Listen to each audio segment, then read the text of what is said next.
ქართველთა და აფხაზთა ერთად ცხოვრების და სასიამოვნოა კიდევ ერთხელ ვიმეორებ, რომ თითქმის არ დარჩა ქუთაისში, იმერეთში ქუჩა სახლი, რომლის წარმომადგენლებმა მონაწილეობა არ მიიღეს და ყოველგვარი სახსრების გარეშე სრულიად სხვა სახე მიიღო ბაგრატის ტაძარმა. კიდევ უფრო უკეთესი იქნება იგი თუ საბოლოოდ იქნება გადაწყვეტილება მიღებული სპეციალისტების მიერ. ალბათ მე იმის მომხრე ვარ, რომ უნდა დასრულდეს, გადაიხუროს ის სულიერი ერთიანობის დიდი ტაძარია და არ შეიძლება იგი ამ მდგომარეობაში იყოს. ჩვენ განწყობილნი ვართ ასე და ველოდებით, რომ სპეციალისტები და შემდგომ წმინდა სინოდი ალბათ ამ გადაწყვეტილებას მიიღებენ. ჩვენ სიამოვნებით შევეხმიანებით ამ საკითხს და თუ რაიმე შეგვიძლია რასაკვირველია ვიტყვით ჩვენ სიტყვას. ბატონო თემურ, ახლა ვიდრე განვაგრძობდეთ ჩვენ საუბარს, ერთი სიუჟეტი, რომლის შესახებ გვინდა სწორედ ვკითხოთ ზოგი რამ და გაგესაუბროთ. სიუჟეტი, რომელიც ივლისის თვეში გასული წლისა ჩვენ უჩვენეთ მაყურებელს. ამ წერილს ქალაქ ქუთაისის ერთ-ერთი ყველაზე დიდი დასახლების, ეგრეთ წოდებული ზასტავის მოსახლეობა აქ. აქ დაახლოებით 30,000 ადამიანი ცხოვრობს და გვაქვს უდიდესი სურვილი ჩვენს უბანში აიგოს მართლმადიდებლური ეკლესია. არქიტექტორებთან მოთათბირების შემდეგ ადგილით შევარჩიეთ. ეს არის კინოთეატრ გამარჯვების შენობა და მიმდებარე ტერიტორია. უნდა აღვნიშნოთ, რომ კინოთეატრი ამჟამად არ ფუნქციონირებს. თხოვნით მიმართეთ სააქციო საზოგადოება ქართულ ფილმს, გენერალური დირექტორი ბატონი რეზო ჩხეიძე, ამ შენობისა და ტერიტორიის ეკლესიის მშენებლობისათვის გადმოცემის შესახებ. მივიღეთ დადებითი პასუხი, მაგრამ ჩვენ და სამწუხაროდ გაზეთ ქუთაისის ერთ-ერთ ბოლო ნომერში დაიბეჭდა წერილი ამ ტერიტორიის აუქციონზე გაყიდვის შესახებ. მიგვაჩნია, რომ ყველაფრის ფულზე გაყიდვა არ შეიძლება. მით უმეტეს, როცა საქმე ღვთისმსახლის მშენებლობას ეხება. დაუზუსტებელი ინფორმაციით, აქ სხვადასხვა გასართობი ობიექტის აშენება უნდათ. ახლა ყველაფერი ქონების მართვის სამინისტროში უნდა გადაწყდეს. ჩვენ მაინც დიდი იმედი გვაქვს.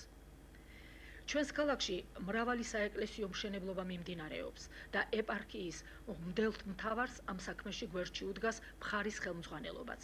ჩვენს დასახლებაში ეკლესიის აშენების სურვილს გამოთქვამს ქალაქის ინტელიგენცია და მთელი მოსახლეობა, რომლის დასტურად არსებობს ათასობით ხელმოწერა. თუ გავითვალისწინებთ ხუროთმოძღვართა აზრსაც, ჩვენ მივიღებთ ერთ-ერთ ღირსშესანიშნავ საეკლესიო კომპლექსს. დახმარებას გთხოვთ. ბატონო თემურ, ჩვენ ამის შესახებ ვისაუბრეთ და ერთ-ერთ გადაცემაში თქვენი მოსაზრება, სხვათა შორის აქვე წერილის ავტორებიც აღნიშნავენ, რომ თქვენ ეთანხმებით ამ საკითხს და ერთ-ერთ გადაცემაში ვთქვით იმის თაობაზე, რომ თქვენ სრულიად უჭერთ ამას მხარს და რომ უახლოეს მომავალში ეს ყველაფერი ოფიციალურადაც გაფორმდება. დღეს რა მდგომარეობაა? წერილში მოცემულ ბევრ დეტალს ვეთანხმები, მაგრამ გამკვირვებას იწვევს, რომელი აუქციონზეა საუბარი, იგი არავის არ შეეძლო გაეტანა პრივატიზაციის სამინისტროს. არ ამგონია ასეთი შეცდომა დაიშვა. მოარული ხმებია და ალბათ მაინც ეს შიშის გამო. აქეთკენ მიმყავს ბატონო ჯულიეტა, თქვენ ზუსტ მისამართზე მოხდით, როგორც იტყვიან, თქვენი გადაცემაც არის ჩემი მისამართია და თქვენ ზუსტ მისამართზე მოხდით. ამ შემთხვევაში რომ და იმიტომ რომ მე გახლავართ ის პიროვნება, რომელთანაც მოვიდა ძალიან დიდი რაოდენობა ხელის მოწერებისა და იმ კინოთეატრის დირექტორმა მოიტანა ჩემთან თანხმობა სხვათა შორის თბილისში ძალიან ბევრი ვინმესი რომ მაგ გახსნილიყო ბაზრობა. ჩემი დამოკიდებულება ბაზრობებისადმი საქვეყნოდ ცნობილია და საქართველოს იქნებოდა გაცილებით ძლიერი, რომ ასეთი ბაზრობა არ არსებობდეს ქვეყანაში. ეს იყო უდიდესი შეცდომა თავის ძროზე. მე მართალია ვაწყენინე მაშინ ხელმძღვანელებს ყველა მის ხელის მომწერს და წავედი წინააღმდეგ. ეხლა დღეს საუბარია იმის თაობაზე, თქვენ ცოტა იქ რაც აჩვენეთ, ეხლა გვექვემოთ დავით აღმაშენებლის პროსპექტი ამ დღეებში, მართლაც პრეზიდენტმა უდიდესი მხარდაჭერა გაგვიკეთა და გასულ წელს როცა იყო და მსოფლიო ბანკის მხარდაჭერით დაახლოებით 1 მილიონამდე ლარი დაიხარჯა, რომ უნიკალური პროსპექტი გაკეთდა და გუშინ წინ ამაღლება დღეს, ეხლა ამაღლების დღეებია, ქრისტეს ამაღლების დღეები და ძალიან სასიამოვნოა რომ ამ დროს ხდება ჩვენი ეს საუბარი. აი ამ პერიოდში ჩვენ იქ გამოვაცხადეთ, რომ იქნებოდა დავით აღმაშენებლის პროსპექტის გახსნასთან ერთად ამაღლება დღეს, რომ გიორგი ჭყონდიდელის ძეგლი დაირღვევა. ძალიან დიდი საქმე გააკეთეს თავის ძროზე ბერძნებმა, რომ მაკედონელი და არისტოტელე ისე დააკავშირეს ერთმანეთთან, რომ ჩვენ მართლაც დიდი მაგალითი უნდა გადმოვიტანოთ ჩვენთან, რომ დავით აღმაშენებელი და გიორგი ჭყონდიდელი და ეს უდიდესი გადაწყვეტილება იქნა მიღებული. აი იქედან რაც თქვენ აჩვენეთ 100 მეტრში. საუბარი არის რომ ეკლესია აშენდეს ჩვენი პოზიცია თავიდანვე იყო ასეთი რომ ჩვენ ამ ადგილს ვეთანხმებით და დიდი სიამოვნებით დიდი ხანია უკვე ეს ეთყობა მეუფე კალისტრატესა და ჩემი საუბარი გახდა ცნობილი მოსახლეობისათვის ჩვენ შევთავაზეთ მეუფე კალისტრატეს რომ ამ ადგილს გადმოგცემთ თქვენ ბატონი რეზო ჩხეიძე წინააღმდეგი არ იქნება თქო და მართლაც დიდი მხარდაჭერა გვაქვს ჩვენ მისი ყველა ამ საკითხში ამ დღეებში დიაჩიანელის მისი მამის საიუბილეო დღეებია მწერალთა ორგანიზაცია აღნიშნავს ბატონი თამაწილწივაძე და მინდა მივესალმო ამ ფაქტს და ბატონი რეზოსგან იყო დიდი მხარდაჭერა ეხლა რატომ არის ესეთი აჟიოტაჟი მე არ ვიცი ჩემი წინააღმდება გულწრფელად მინდა დღესაც თქვა ეს უნდა გადაეცეს ეკლესიას არავითარი საკამათო არ არის ეკლესიამ რაც უნდა ის გახსნას მე მხარს დაუჭერდი ეკლესიის მშენებლობას არა აქ ეს იყოს ეკლესიის მაგრამ დაუჭერდი იქედან 200 მეტროში სადაც ადრე რესტორანი სათაფლია იყო დიდ ბორცვზე უთმობთ უნიკალურ ადგილს ძალიან კარგად მოსახლეობას და ყველას და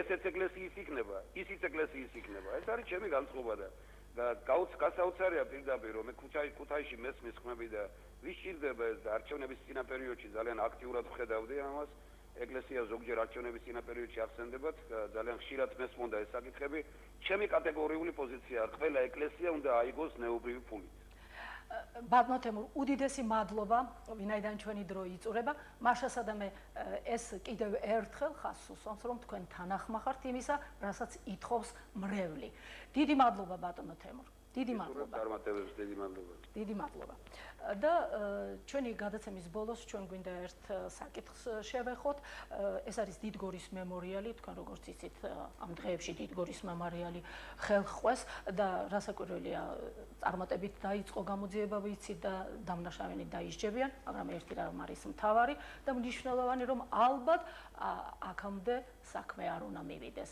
იქამდე რომ ჩვენს დიდ ღირებულებებს შეახონ ხელი. ჩვენ ახლა გვინდა ამასთან დაკავშირებით რამდენი ერთი ფრაგმენტი წარმოგიდგინოთ ჩვენი ვრცელი ინტერვიუსი, როდესაც მერაბ ბერძენიშვილი თავის მემორიალს უკვე ასრულებდა და ჩვენ მას ვესაუბრებოდით. ეს იყო 85 წელი, 85 წლის ივლისის თვე. ეს გახლავთ დიდგორის ველი ეს გახლავთ ძმათა სასაფლაო ჩემმა თანა ავტორმა არქიტექტორმა თამაზ გუნიამ და მე გადავწყვიტეთ რომ თითქმის ხელშეუხებელი დავტოვეთ ეს ველი ხოლო იქ სადაც ძმათა სასაფლაოა ვინაიდან ამ ომმა ჩვენი ცხოვრების ბედი გადაწყვიტა და ყოფნა არ ყოფნის საკითხი იდგა და გადარჩა საქართველო ამიტომ სიმბოლურად გამოვიყენეთ დედაბოძი რომლის გარშემო არის ხმლები იმ რაინდთა რომლებიც განისვენებენ სწორედ აი ამ ადგილას იქ სადაც ეწყობა ხოლმე სახალხო დღესასწაული ამისათვის გავაკეთეთ ამფითეატრი გავაკეთეთ სხვადასხვა სპორტიული სანახაობებისათვის საჭიდაო მოედნები აქვე ალბათ მოეწყობა მარულა და რაც მთავარია ცენტრში დგას დავით აღმაშენებელი ბატონო მერაბ დავით აღმაშენებლის ქანდაკება აღმართულია კოლონებს შორის სხვადასხვა კაპიტელებით რას ნიშნავს კაპიტელები საქართველოს ყველა კუთხიდან მოტანილი კაპიტელი იქნება. კელათისა, ბაგრატისა, ბანა, დასავლეთ საქართველო, აღმოსავლეთ საქართველო, ერთიანი საქართველო, რომელიც ალბათ კიდევ იმას გამოხატავს, რომ ნიშნავს შენებას, ნიშნავს მომავალს. ხოლო რაც შეეხება დავითი გახლავთ ის მეფე რომელსაც ხალხმა აღმაშენებელი შეარქვა აღმაშენებელი და თანაც უაღრესად დიდი მეომარი უაღრესად დიდი ბრძენკაცი მეფენი აკლდამებს იშენებდნენ დავითმა კი ანდერძად დაიბარა ის რომ ჩემმა ხალხმა ჩემმა ერმა ჩემს კერძზე იარონო. ის გელათის კარიბჭეში იქნა დასაფლავებული. და სწორედ ასეთი ადამიანის გამოსახვა, მისი სახობრივად ჩვენება მიმაჩნია სწორად, რომ ის მეფური გვირგვინი, რომლისთვისაც შვილი მამას არინდობდა ხედველობაში ყავს სხვა მეფენი.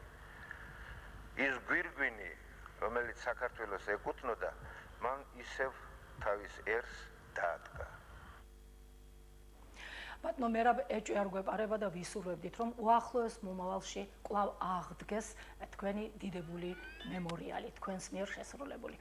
ამით გვინდა დავასრულოთ ჩვენი დღევანდელი გადაცემა, რომელიც გამეორდება 4 შაბათს, მაგრამ დრო არის შეცვლილი. გამეორდება 4 შაბათს 11 საათსა და 25 წუთზე. მომავალი პროგრამით შეგხვდებით კვირას. ნახვამდის.